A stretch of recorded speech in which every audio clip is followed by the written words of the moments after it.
You have an incredible amount of power. Why should we trust you? You shouldn't.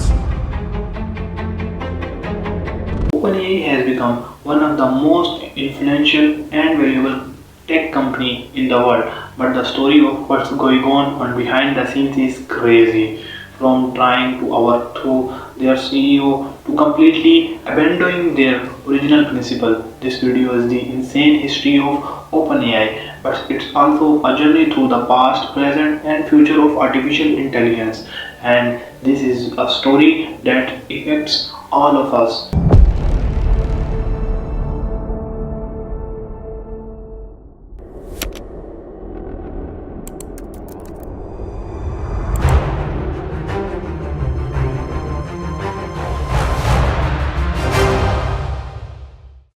Sam Altman studies computer science at Stanford, but he dropped out to work on his own business. It was called Loot, and it was a way of sharing your location with friends using your phone. However, since Sam started Loot before the iPhone and the App Store even existed, this proved to be a challenge. But Sam worked tirelessly for his business, most of living off his instant noodles and ice cream. In fact, he worked so hard and his diet was so poor and he is actually developing curvy. Then in 2005 he joined the first ever U Combinator class, which is basically a boot camp of startups. And it was here that Sam attracted to understanding of Y Combinator founder Paul Graham. Paul had a lot of businesses experiences and become a mentor of Sam as the two got on extremely well. However, Paul also observed something curious about Sam. He said Sam is extremely good at becoming powerful. You could persuade him into an island full of cannibals and come back in 5 years and he had been a king. Interestingly, before long Sam ended up becoming president of Y Combinator. This meant at just 30-year-old Sam Altman was now leading the most prestigious startups accelerator, which allowed him to build a relationship with many of Silicon Valley's most influential entrepreneurs. Sam became extremely well connected and his reputation in the tech world grew massively. Sam soon began doing more public speeches and his most favorite topics to discuss was artificial intelligence.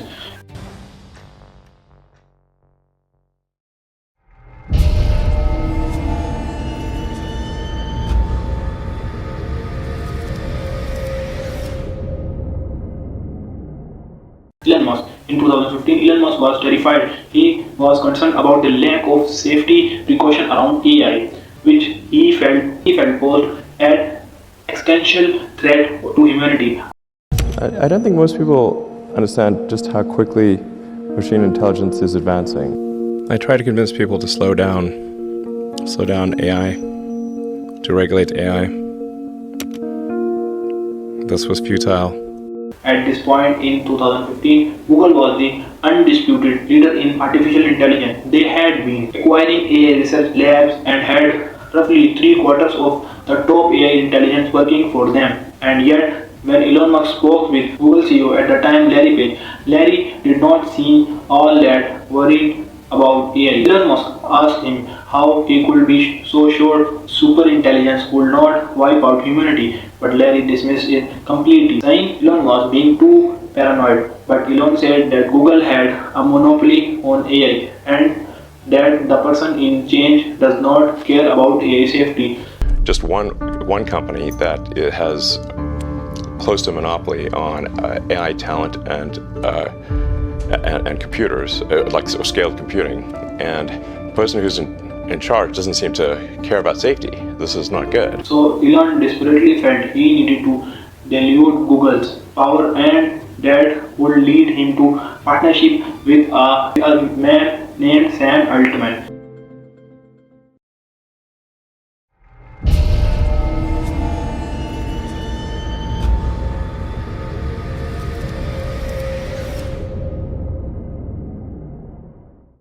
The meeting in 2015, 10 influential people in the tech world meet for dinner. Elon Musk and Sam Altman were both there. So was Greg Brookman, who would be influential in growing Stripe, and also who was Discover, who was one of the most respected researcher in AI. At the dinner, they all talk very seriously about the artificial intelligence and its potential consequences, and they discuss how they would build an AI company together to revival Google. Elon Musk said he would put forward $1 billion of funding, and so they figured with Elon investment money, Greg's business operating experiences, Ilya AI skills, and Sam to orchestrate everything, they would have the dream team. And thus, OpenAI was founded in 2015 as a non-profit organization. The reason was that they said having a profit motivation with a technology like this could be very dangerous.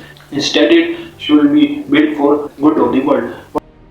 What's the furthest thing from Google would be like a non-profit that is fully open, because Google is closed for profit. So that's why the open in OpenAI refers to open source. We don't want this to be sort of a profit maximizing demon from hell. In their own words, OpenAI objective was build AI safely for benefits of humanity, and they would share their work openly with the public for free instead of keeping it private for their own gain. Hence the name OpenAI. However, very soon that would all change.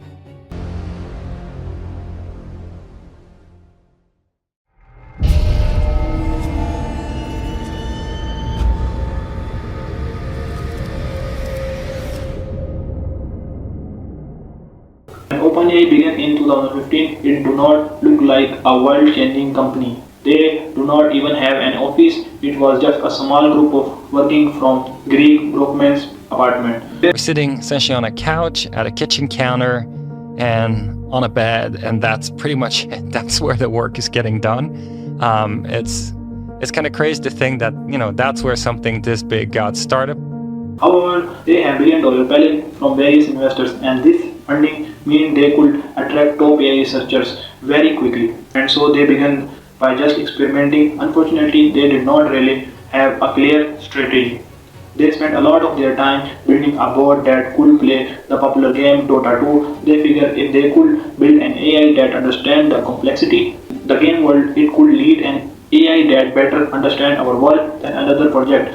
They did involve trying to build a robot butler. One of OpenAI's early employees even admitted we were just doing random stuff and seeing what would happen. Now it was nothing that at this point neither Sam nor Elon was around much. Sam was still running Y Combinator and Elon had his other businesses. Instead, OpenAI was led by Leah, who was considered to be an OpenAI genius, and Greg, who was considered an expert at managing business operations. But what the whole team did have a shared vision of creating AGI, artificial intelligence. There are different definitions of this, but it's open, means artificial intelligence that can match or surpass human capabilities at most tasks. But there the key, AGI should be able to acquire new skills. It was not even trained on, which is why some researchers says the first super intelligent machine is the last invention humanity needs. Because if we can build a machine smarter than us, then that can then build even better machines beyond what human can ever think of. So instead, OpenAI, the employees talk about AGI as thought they were building God. Even in the very early days, the OpenAI team was talking about how they wanted to build something that could completely change the world. Because AI will solve all the problems that we have today. It will solve employment, it will solve disease, it will solve poverty, but it will also create new problems. The problem of fake news is going to be 1,000,000 times worse. Cyber attacks will become much more extreme. We will have totally automated AI weapons. Many of OpenAI team shared a similar feeling that what they were building had a potential to be the greatest invention ever, but they also said that it could be greatest threat of existence of humanity. It's not that it's going to actively hate humans and want to harm them, but it is going to be too powerful. And I think a good analogy would be the way humans treat animals. It's not that we hate animals, but when the time comes to build a highway between two cities, we are not asking the animals for permission. A very simple example would be that if we did create super intelligence and ask it to help Earth, there could be unintentionally consequences like the AI decided the planet would be a lot safer without humans. Sam Altman was saying similar thing too. On the one hand, he would publicly say that AI we can cure all human diseases, we can build new realities, and then he would also say, If this technology goes wrong, it can go quite wrong. I think AI will probably, most likely, sort of lead to the end of the world. But in the meantime, there will be great companies. what kinda funny is that they were saying this stuff back when they were making AI boards for video games, so most people did not take them too seriously back then. In fact, many felt the idea of AI becoming powerful enough to threaten human was laughable. As at this point, AI still felt quite primitive. The cynical explanation was that the OpenAI team was talking about AI saving human or wiping out of the human race because it helped attract publicly and investors, but it does not seem most of them genuinely believed what they were saying about the potential power of this technology, and they were not the only one. Putin famously said, "How whoever wins the AI race will be ruler of the world."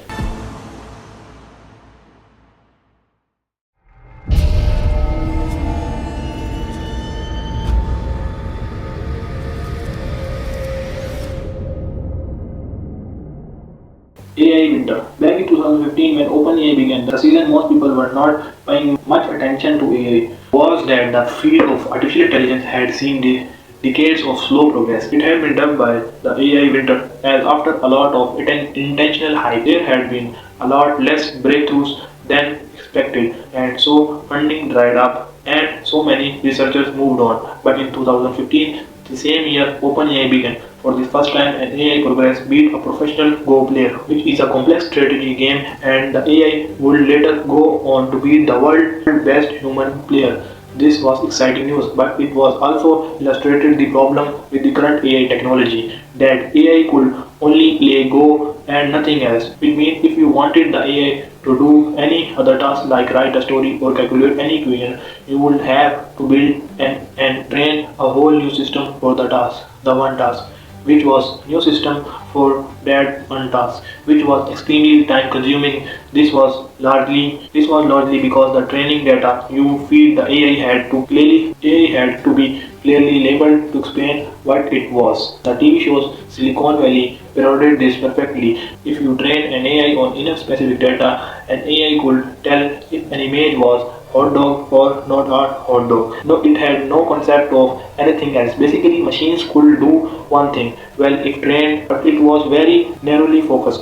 Whereas human beings were special because they could do so many different things, which was dubbed generally intelligence. However, in 2017, a team of scientists working at Google published a paper that would change everything.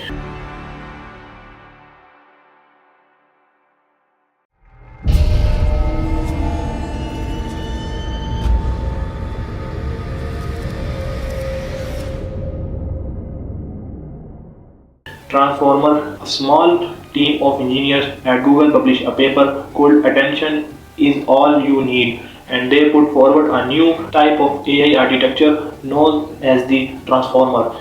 Unlike previous AI systems that needs to be feed highly specified data that was all labeled clearly to explain what the data was, like hot dogs or not hot dogs. The transfer was different. It could take in random messy unlabeled data and essentially teach itself, and it worked surprisingly well. What interesting is that it was engineered at Google, not OpenAI, who made this initial breakthrough with the transformer, but Google had become so big that they were very slow and cautious, so even through they developed their own chatbot before OpenAI. They did not realize it to the publicly. They worried it could make outlandish comments that hurt Google's reputation, opened up legal and regulatory risks, most crucially Google worried it could hurt their search and advertising business, which funded everything Google did. In the hindsight, Google's decision to move so slowly turned out to be a grave mistake, as they left the door open for OpenAI to capitalize on Google invention. Instead, Ilya read this research paper about the transformer and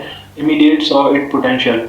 As a result, OpenAI became one of the first companies seriously start experimenting with this technology. That was the famous GPT acronym came from Generative Pre-trained Transformer. The transformer could handle far more data and processing human language much faster most. Importantly, it could handle pretty much any query, meaning they were more general. So thanks to the transformer, OpenAI suddenly started making huge progress very quickly. Now you wonder why did not the AI researchers in the 20th century came up with this? Well, they were limited by lack of computer power and the lack of the internet. You see, even thought this was not. You see, even thought this was not the internet purpose. The internet had become the perfect training data for any AI. Become basically every book, an article had become like digitalized and human created endless amount of content, and so basically everything humans had ever written online could now be fed into this model as trained data for neural network. It being described as a black box, as we do not fully know how they do what they do.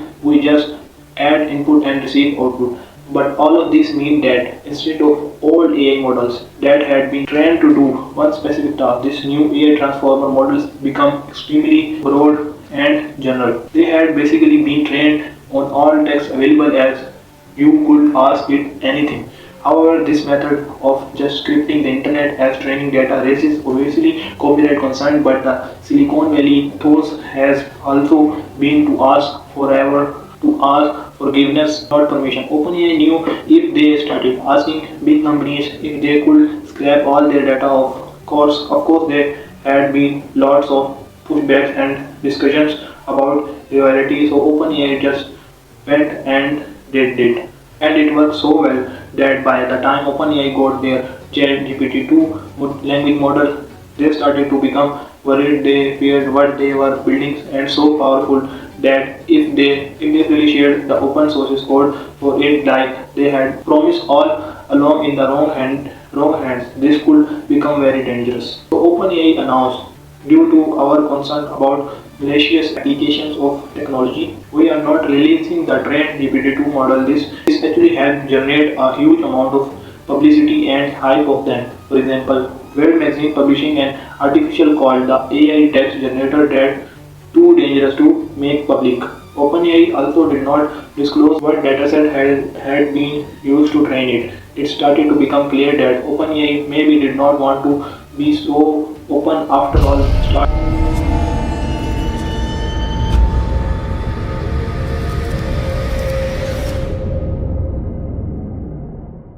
In 2018, Elon Musk announced he was resigning from OpenAI board of directors. Publicly, they said this was due to conflict of interest and he was a CEO of Tesla, which was developing its own AI. But the truth was very different. Elon had wanted to take over OpenAI and becoming the CEO. He also proposed OpenAI becoming a part of Tesla, but the board had refused, and that's why he was now leaving. Unfortunately for OpenAI, this means he was also taking his investment money with him. He had given $1 billion in total, but it's believed less than 100 million had been paid for so far, and now OpenAI could not be getting the rest. This left OpenAI with a huge funding problem, and so many employees were extremely worried about what this means for the future of the business. And this is where OpenAI made a very controversial decision in order to increase their ability to raise more capital and attract investors. OpenAI decided to switch from being a non-profit to a profit business instead. They also announced they had been licensing their technology for commercial use. Now it's important to note that there are obviously nothing inherently wrong with being a company that makes a profit, and Sam argued this was necessary to raise more investment. Plus, they said the profit investor could make was capped at 100 times the investment they made. However, many felt this was a complete brutal of the whole reason they had started the company. Not just that, but OpenAI soon formed a partnership with Microsoft, who agreed to invest $1 billion. Microsoft had a lot of raw computing power which OpenAI needed, so the deal made sense for both sides.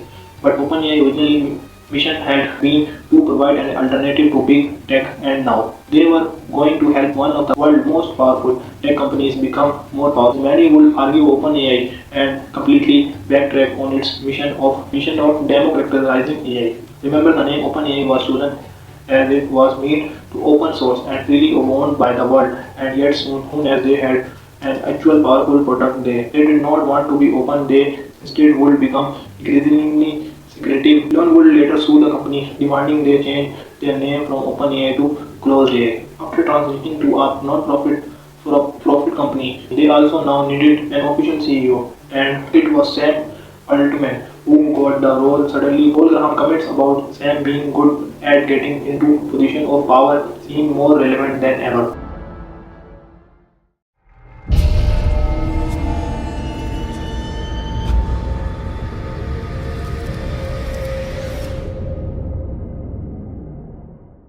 In 2020, OpenAI unveiled ChatGPT-3, a language model trained on massive internet datasets. But the real groundbreaking moment was on 13th November 2022 when OpenAI publicly released its chatbot and ChatGPT.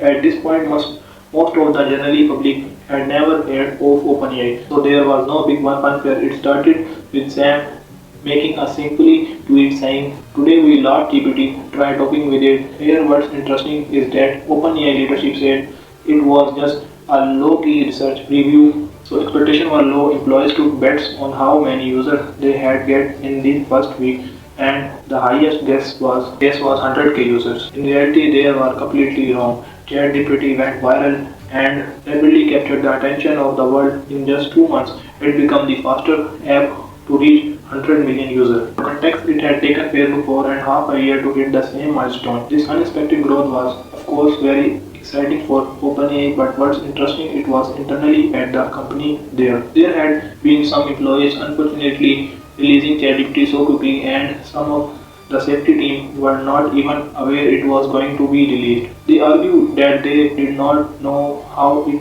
might be misused publicly.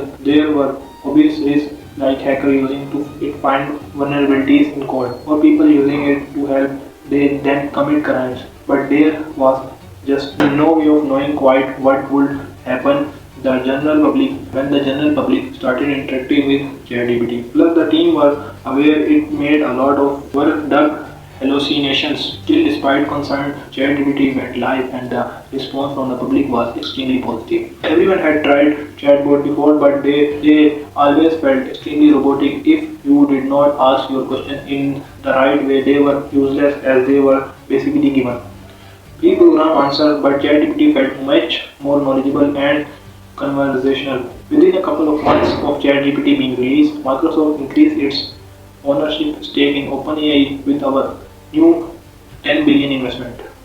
ChatGPT release also caused the AI race or to really ramp up. Investors began throwing more money at AI projects than even before, and the big tech companies all scrambled to release their own AI models to compete. OpenAI seemed to be leading thought. They continue to release new products and becoming even more commercialized with paid plans and selling their underlying technology to businesses. Over at OpenAI, a divide was growing between those focused product versus those focused on safety. OpenAI's started emerging their stocks ever seemed to grow concerned and began working more closely with the company's safety. Then a group of 9 current and former OpenAI employees accused the company of prioritizing profits over safety and said OpenAI was restrictive agreements to silence safety concerns. One of their key safety researchers quit for them for the same reason. Meanwhile, several of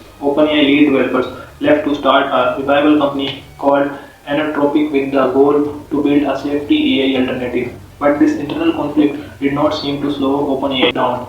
Not only was GPT taking the world by storm, but OpenAI progressed with their image generation and Sora, their video generator, were also incredible developments. In fact, Sam's vision of what could achieve only seemed to get bigger. He was publicly talking about how what they were building would create a world of abundance and could help end poverty and diseases.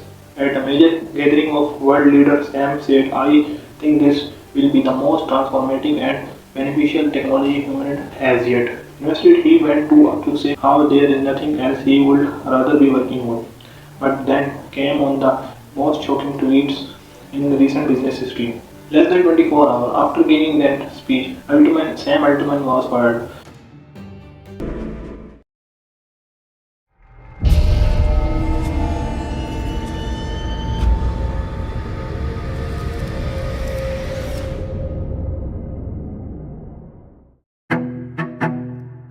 Sam Altman got a text from Elijah asking him to join a video call. Sam was not sure what it was about, and so he was very surprised to find that the OpenAI board was on the call except for his friend Greg Brockman. The board told Sam they were firing him. Their call ended shortly after, and Sam was logged out of OpenAI computer. It's hard to overstate what shock this was to everyone, including Sam. He was the face of OpenAI, one of the most exciting companies in the world, and now he was being kicked out. It was Friday, November 17, 2023 when Sam was told the news. OpenAI board put out statement saying they had removed co-founder Sam Altman as CEO.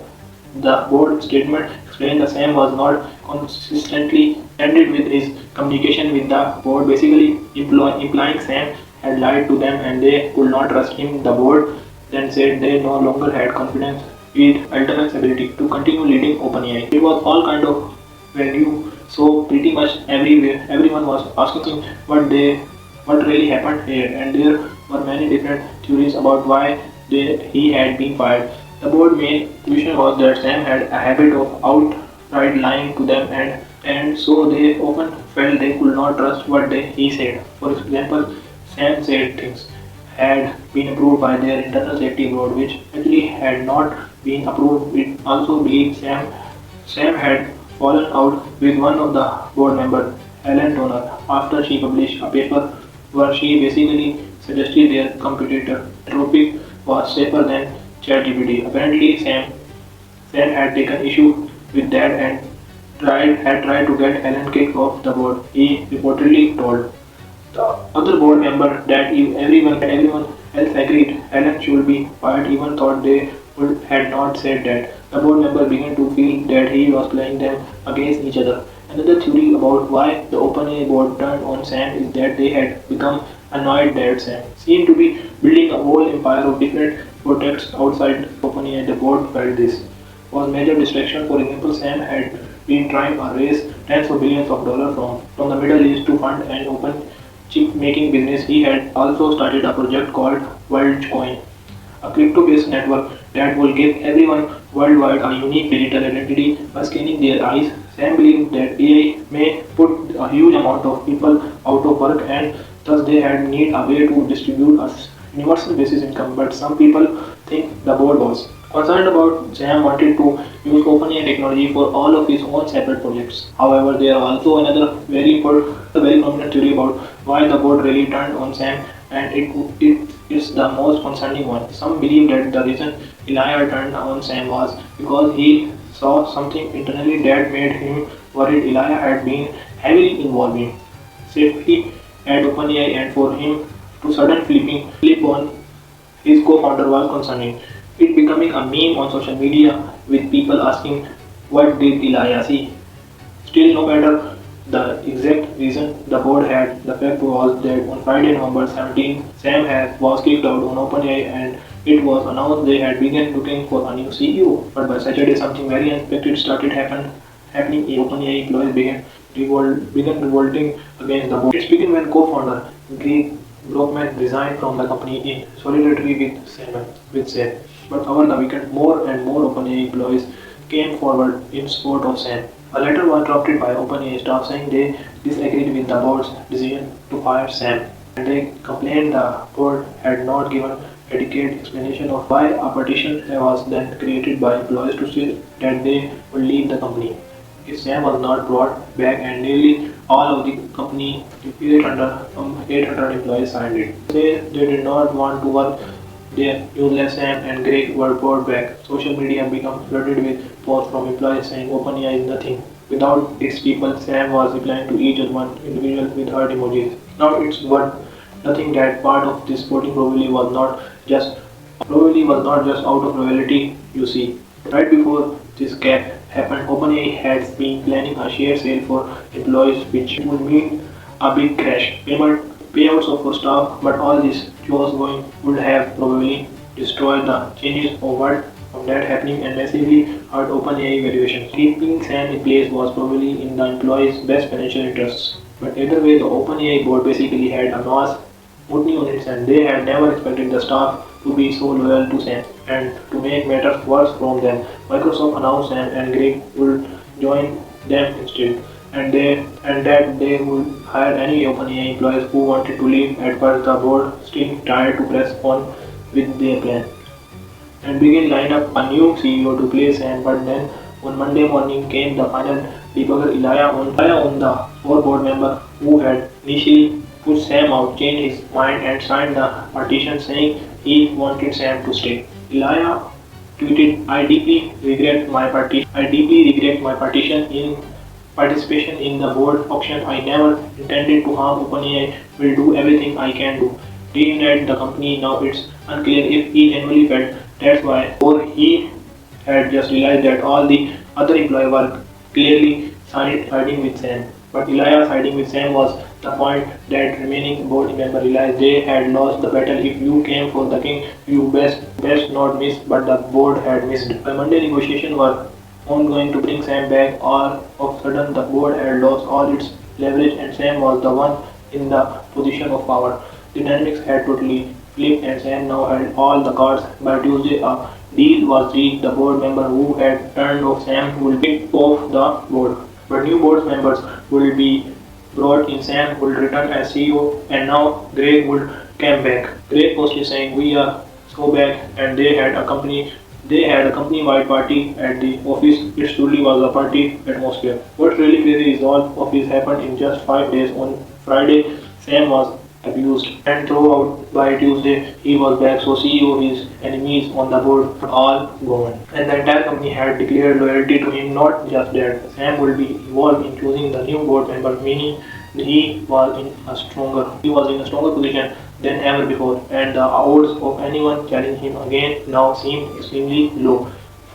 As for Elijah, he lost his board seat and ended up leaving OpenAI completely just 6 months later. However, what's fascinating about all of this is that before the board tried to overthrow Sam, he had repeatedly talked about how it was only fair that the board should be able to fire him and hold him accountable. The board can fire me, I think that's important. Sam had repeated this a lot, and yet when the board members did try to fire him, it turned out they could not serve. But now many people ask their question to ChatGPT. Instead, the reality is every industry is likely to be disrupted by AI in some way.